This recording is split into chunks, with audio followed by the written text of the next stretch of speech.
Demak, bizda bugun Sony VH-CH520. Bu naushnik 50 soat ishlaydi deyishyapti.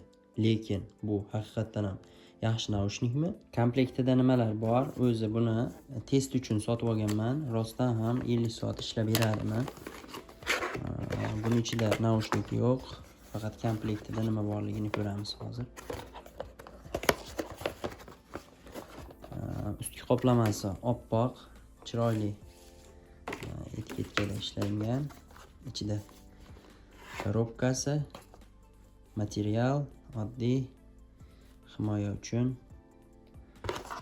va bitta Type-C o'zini original kabeli va qog'oz.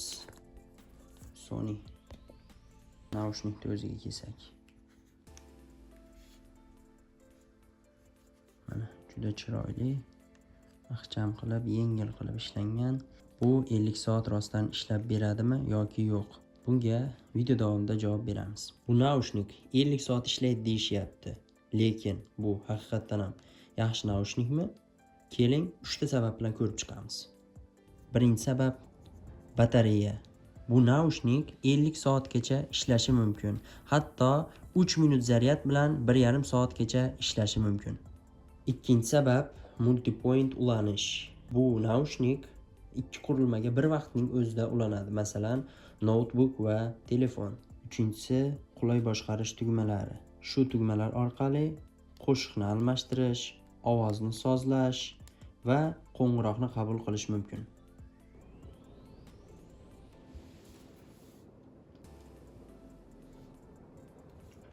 Demak, qadrli do'stlar, bu naushnik haqida qisqacha aytadiganlarim bor.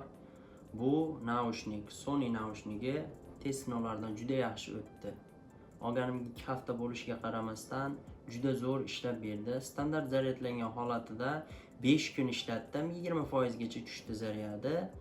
Hozir o'sha kunda o'zida zaryadladim, 9 kun davomida ishlatdim. Hozirgi holati 50% ni tashkil etadi. 50% zaryadi bor degani. Balki bir haftacha ishlatarman, balki undan ham ko'p yana 0% ga tushirish uchun yoki 0% ga tavsiya etilmaydi-yu, 20% gacha 3-4 kun yana kamida ishlatishim mumkin.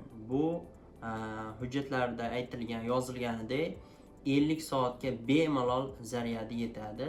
Sizlarga ham olib ishlatib ko'rishliklaringni tavsiya qilaman. Sony VH-CH520 naushnigi haqiqatda puliga yarasha sifatli, undan ortiq desak ham bo'ladi, juda zo'r naushnik hisoblanadi. Xullas, bu naushnik haqida o'z fikrlaringni kommentariyada qoldiringlar. Kontentimizga, ya'ni videoyimizga like bosing, do'stlaringizga yuborib qo'ying, sahifamizga obuna bo'ling.